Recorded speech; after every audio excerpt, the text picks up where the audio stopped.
Hi guys, I'm going to show you how to use Google Draw to make an infographic. So the first thing you want to do is go to your Google Drive and you're going to go to the New button. Click on that.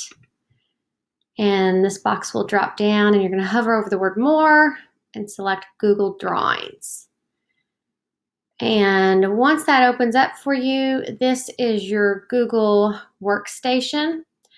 And this is where you're going to create your infographic. You have the checkerboard space to work with. Anything done outside the checkerboard will not show up for your infographic. But I will note that you can resize it with this little bottom shaded area, and you can work with your shape. I don't usually mess with that much because I can create my shape of my infographic right here on the checkerboard. The first thing I always want to do is name my project, and I'm always putting infographic in the actual title. So if a year from now or 2 years from now, I'm searching for something, I know all my infographics have the actual word infographic in the title. So I'm going to choose a topic. I will choose, let's see, Disney World. Why not? And I'll put my name in there. You guys will have whatever topic your teacher has assigned to you. And then I'm done titling, so I'll come down here to my checkerboard workspace and I'll get started. Okay, so I'm going to start with a background. Now, unlike Google Slides, you cannot just go up and change your background color. You're going to instead insert a shape. Like most things in Google, there is more than one way to do things. You can click this little icon right here and choose from any of these shapes. You can also go to Insert and choose Shape there. So if one's not working for you for some reason, you've got a backup. You can do any kind of shape for your infographic. You can do circles, you can do hearts, you can do a smiley face, but you want to make sure it lends itself to your topic. I generally do a rectangle because it gives me more space to work with. I did a circle not too long ago and I was kind of limited on space for my facts. I'm going to choose a rectangle, but I'm going to choose this rounded edge because that looks nice. Then your cursor is going to change to this little cross guy and you click and drag a shape. If you don't quite get it as large as you want after you're finished, you can just grab those corners to resize. And then you can do things like change the color and add borders. To change your color, you go to the paint bucket, choose any of these. If you don't like what you see, you can custom color by, let's say I wanted a greenish and I didn't have what I looked for. I drag this to the green and then pick one of these that I like, hit OK, and it adds it to my background and it also adds it to one of my choices. I like these gradient options and I'll show you why. It kind of gives you this highlighting in the middle, which I think looks nice. So this is a nice blue. I'm going to go ahead and choose a border color. This is your border option with this pencil. I'm going to drop that down and choose a darker blue. And that doesn't show up very much. I'll click off as you can't see much. So you change your border weight and make that line thicker with this border weight option. Okay, I can always change these once I get into it.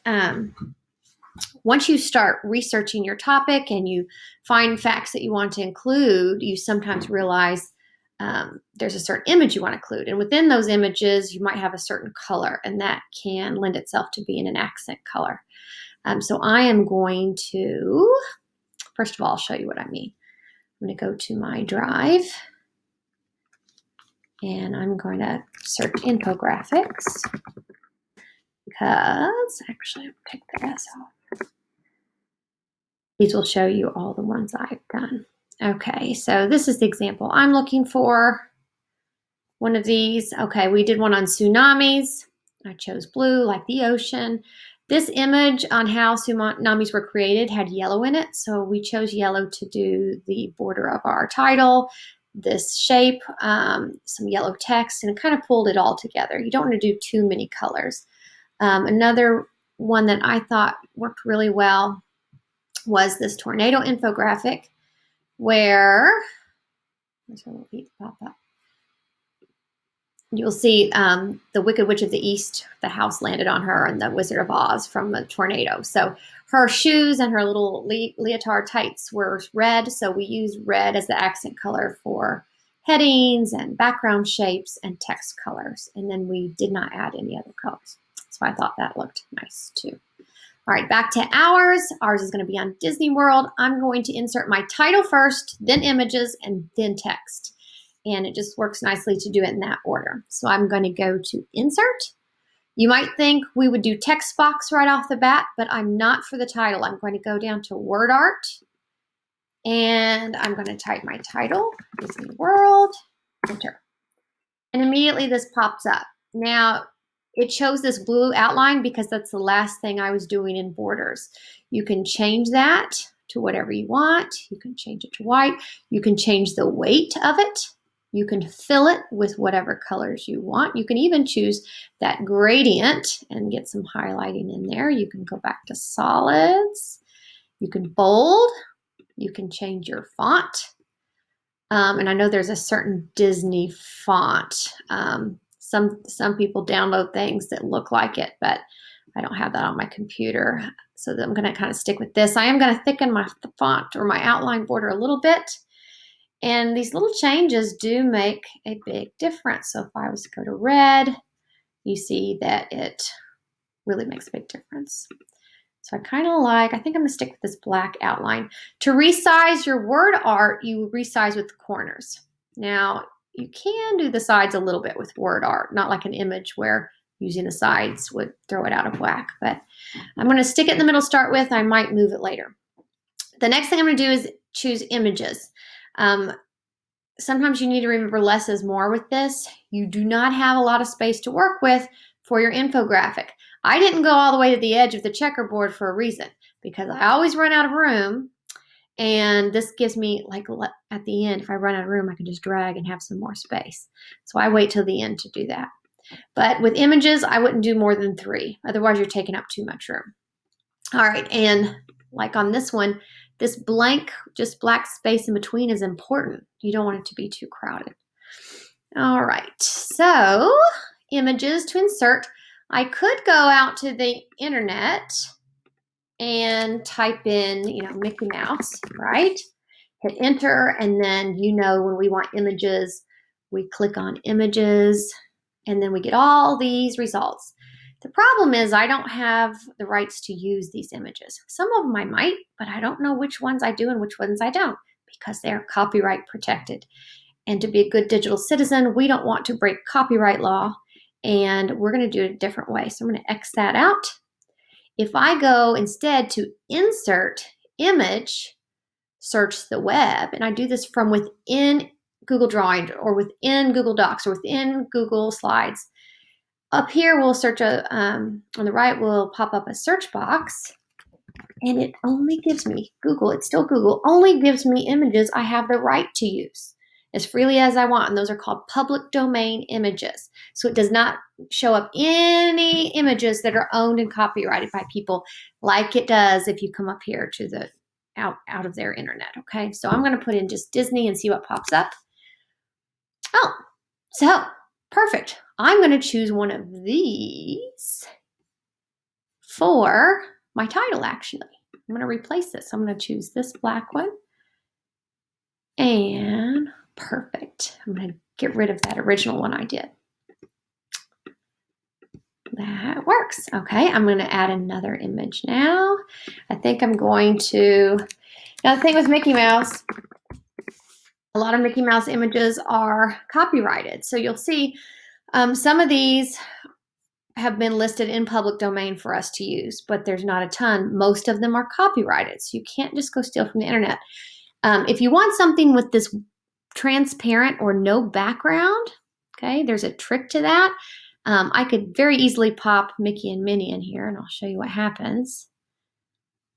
And I resize with the corners always.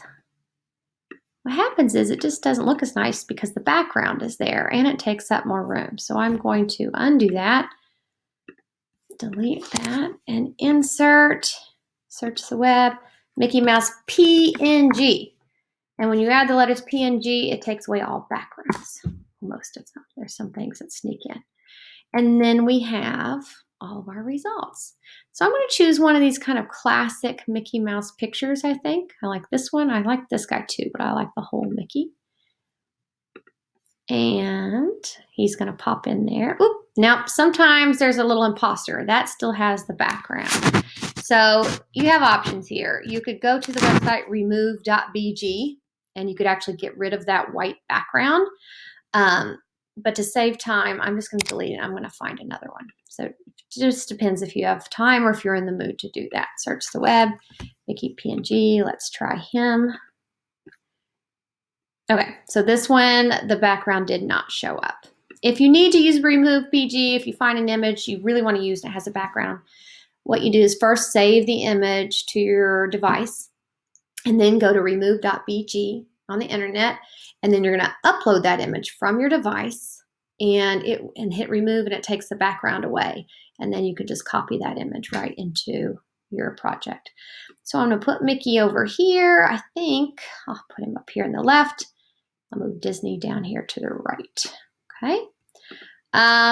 Notice Disney kept a border. I don't want that. I'm going to come up to my border color and choose transparent. That means clear. In other words, there won't be one. So I'm going to choose facts for my infographic. I try to have at least 5 facts for infographics. At the very, very least 3 or 4, but no less than that. And 5 is usually pretty good. You don't really usually have a lot more room for more than 5. So I'm going to go now, and I would do my research. So to do my research for Disney, I go through Britannica School, and Britannica is available through the library website, and you can get to either of those through your JCPS Quick Links and Clever. Just scroll all the way to the bottom. Or if the library site is the first thing that pops up on your Chromebook, you can go straight to Students. And then within Students, you have 2 options. You have Britannica School or you have Gale. Okay, I usually start with Britannica, especially if the kids are younger, like kindergarten, 1st or 2nd grade. 3rd, 4th, and 5th, a lot of times I'll do Gale. There's a little more information, sometimes higher reading level. So I'm just going to go ahead and start with Gale, actually. And I'm going to click Gale in Context Elementary. And so you would do this for whatever topic. And I'm going to, it asks you for a password at your house. And I'm at home right now. If you don't have the passwords from your teacher, they're hidden. It says click on my glasses for passwords. Right here are the passwords under the glasses. And for Britannica, it is right here. JCPS K12, Sleeping Pound 21. But for Gale, the password is backpack. So now I know I can come right here and type in backpack and sign in. If you're at school, this won't happen. It knows you belong to JCPS. All right, I'm going to come right in here. And if your teacher gives you a topic to pick, you can start searching through these. But if you already know what you're researching, you just type it in. So I'm going to type in Disney World. Okay, and then I get my results in categories. I have 140 news articles, 1 book article, and 10 magazines. And I can also scroll through and just scroll down to get them. Just remember, it's going to show you the top 3. If you hit more, you'll get more results.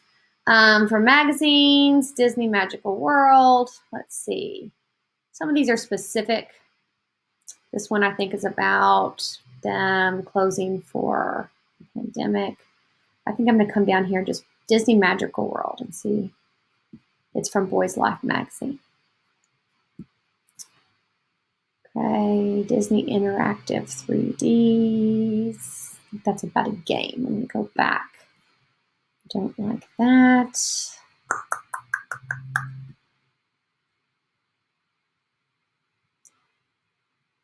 Let's do Revamp Disney World mixes old and new. All right, so there's some new information about Disney, it looks like, in these. This was written in, let's go to the copyright, 2021. So this is very recent. So this is going to talk about changes to Disney through COVID. So what I can do is I can note that in my title so people know what my infographic is about. So we can create our infographic for our audience with the purpose of letting them know what changes to expect if they go to Disney now, post-pandemic. All right. This park hopper is back. I think that's something a lot of people will want to know. So I'm going to copy this and paste it. And you might think, well, Miss Wallace, you're plagiarizing. You just can't copy and paste into a document, call it your own. That's plagiarism. And that would be true. But we're going to give a citation at the end for our sources. I will highlight this source citation and put it really small in my infographic, giving credit. And on this tornado one, you will see real small, that's where I give credit for the images. And at real small at the bottom is where I give credit to the article in Britannica. So don't worry, we are not plagiarizing. So I'm going to go ahead and get my fact about Disney World Park Hopper is back. Copy. Back to my infographic. I cannot just paste it. I could paste, but I can't move it now. First, I'm going to create a text box. Insert text box. I went too far up. And paste. And now I can move that fact wherever I want. Before I do that, I'm going to highlight. I'm going to make all my text the same color by choosing this A, selecting black or white, whatever color. I'm going to bold it. I'm going to increase font size. I could sit here and do this over and over, but I can also click the number and just choose the number I'm looking for. I usually center it with the alignment icon.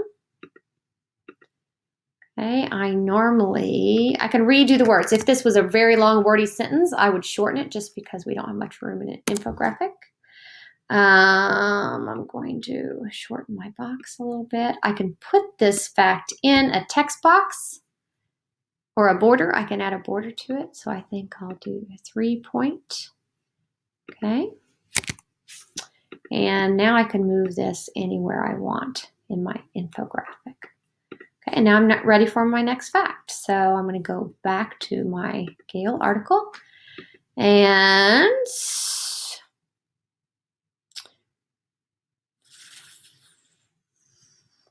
lots to do and take note of.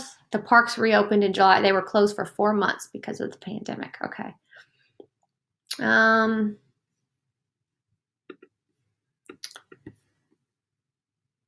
Let's see. The Disney World COVID-19 protocols are firmly in place. I think that's a good thing for people to know. So I'm going to copy that and probably bold that. I'm going to insert another text box. Now we want variety. We don't want all our facts to look the same because they might run together. So I'm going to make this one a little bit bigger. I'm also going to change the font. And I'm going to make that maybe even a different color. So there you go. And I'm not going to put a text box or a border around that one. I am, however, going to, well, I won't center it either because I can put this right up next to the left edge. Okay. I'm going to go search for another fact. You'll need to wear a mask, it says. So you know what? I think it would be a good idea to include a picture of a mask because that picture of a mask will give our audience the information, hey, I'm going to have to wear my mask at Disney World. Face coverings are required for all guests ages 2 and up. Okay, so how about we do that? 2 and up. Cast members. So we can include that because that way people will know the people that work at Disney will also have to have a mask on, and they might be wondering that. So insert text box, and I'm going to change it, change my font, monkey, center it,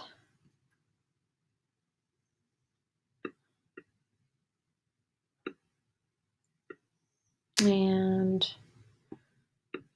make this a little bit bigger.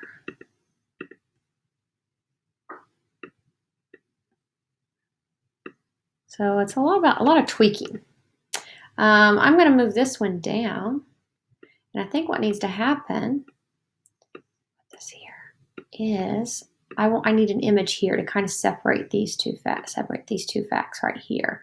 So you can also do things like this. If I clicked on this extra circle up here, I could turn it and tilt. I could do something like this because your pictures and your titles, those can also work as barriers between facts.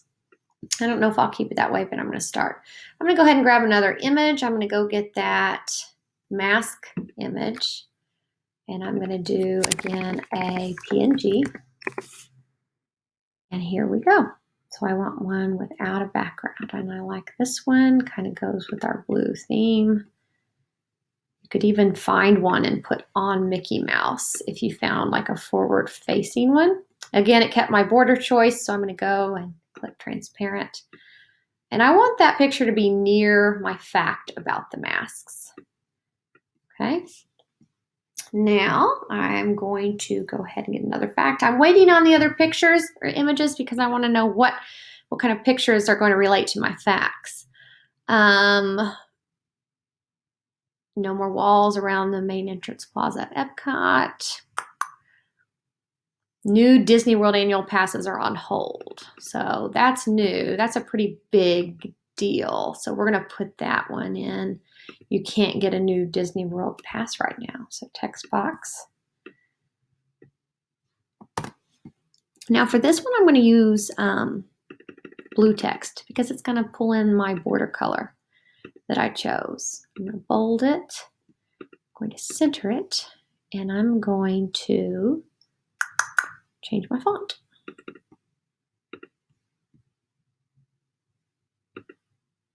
I don't like that one. You want it to be easy for your audience to see. Okay.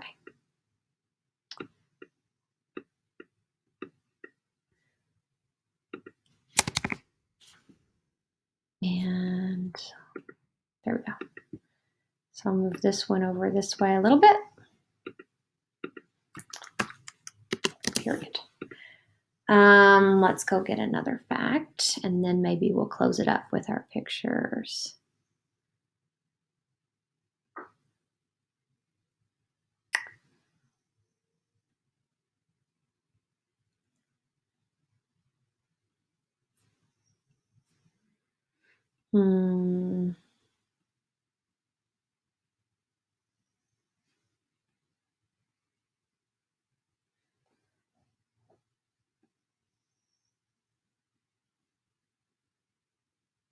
Okay. All right, what I think I might do is then go to Britannica and see what facts I can get there. But I'm going to go ahead and add a few more images. So insert, image, search the web, and I'm going to do, let's do Disney again and see if there's something else. Oh, there's the Magic Kingdom. Perfect. That needs to be in there for sure. Okay, get rid of that border. Perfect, perfect. Make it smaller. Always do the corners. If you resize with the sidebars, see it takes it out of whack. So you always use your corners. Now this isn't going to look right floating. It's got a bottom to it. So I'm going to put it down here in the bottom, I think. And move this over.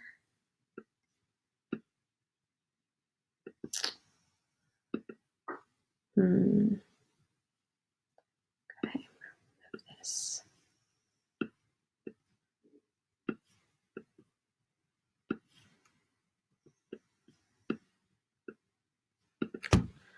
Does just take some tweaking.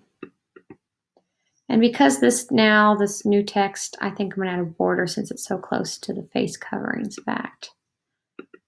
And I can choose it to be the same color. Or you know what, I think I'll make that one black. And this one, I think I'll make the border blue. There we go. And then I think I have room. I could do another fact here. And what I like to do is include a shape. And then we also have to cite our sources. So for the shape, I'm going to go to Insert, Shape, or click that other icon. I'm going to add a little circle, which will be an oval. And I'm going to draw it. I'm going to choose, and I can outline, I can fill it with my border color. And then I'm going to give it a white border, or let's do black. and make it a little thinner. Okay, now I can put a fact right on top of that. So you see it's kind of coming together a little bit. Okay, move this. Insert, I can't just start writing here. I need to insert another text box. And I'm going to draw right on top. And for this one, I'm going to change my font color to white, bold it, and I'm going to go get a fact from Britannica. I'm leaving Gale open because I need to get that citation information. And that's the next and last thing we're going to do. So Britannica is JCPS pound K12. And then, oh, this is not what I want. I want to log in. There we go. It's already saved. JCPS pound K12 and sleeping pound 21. I'm going to go to Britannica. Britannica School. Yours should take you right there. Mine was taking me through the teacher. I'm in elementary. Okay, and my search box pops right up here. Disney World. All right, here we go. These are my results. Walt Disney, it's about the man who started Disney. This is just mentioned in an article about Florida. Points of interest, Florida at a glance, it's going to mention Disney. If you don't find exactly what you're looking for, and here it is, points of interest, which is just listing the places. You can also go to, if you back it up,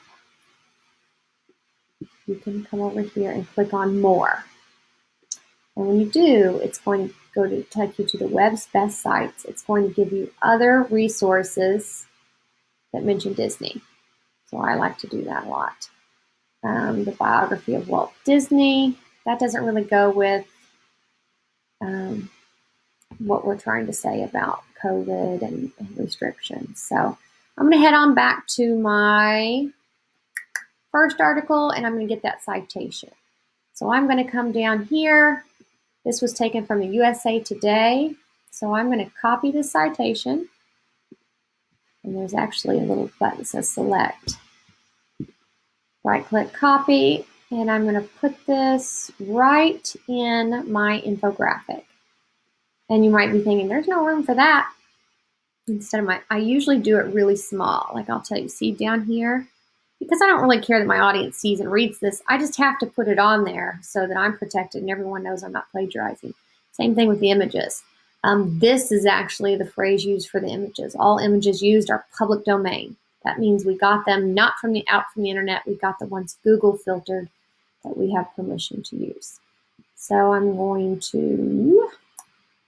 going to put it on the circle since we didn't have another fact. Did I copy it? Copy. Paste. All right, now, sometimes this happens. The white background came with it, the formatting. To get rid of that, click on it, find this highlighter icon, and choose transparent. And that means we're not going to be able to see it. Transparent. I don't know why that's working. There we go. I didn't have it selected. I'm going to change that to white font, and I can make it super small. So I'm going to click and center it, and there, the whole thing fits in there. When I click off, all I have to do is move the circle a little bit. There you go. All right, so then I can also tell them about my photos. I'm going to get it from here since I already have this pulled up.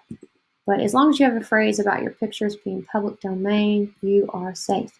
I'm going to add another text box just up here so it's really small. I'm going to paste, and I'm going to make that super tiny. So I might even put like 8. See how small that is? I'm even going to change it to white.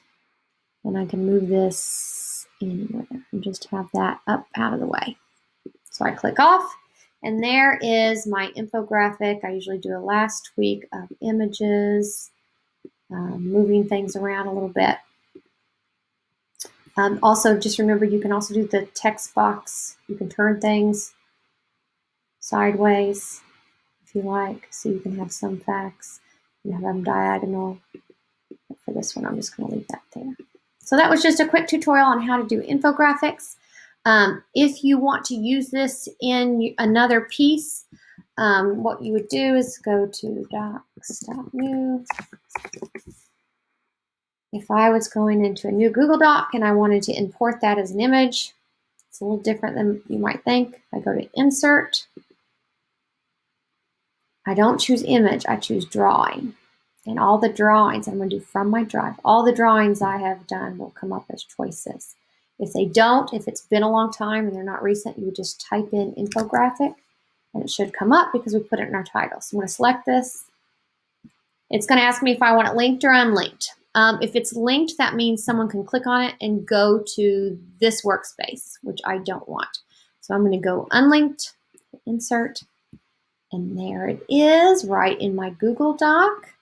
I can click on it and choose text or text wrapping, and then I can move it anywhere I want in my Google Doc as one finished piece. I cannot edit my infographic here. If I want to edit, I have to go back to the original workspace. When I do, it's not going to make those changes here. I would delete this and then reinsert. So that is how you create and save an infographic. I hope you enjoy making them, and I can't wait to see them.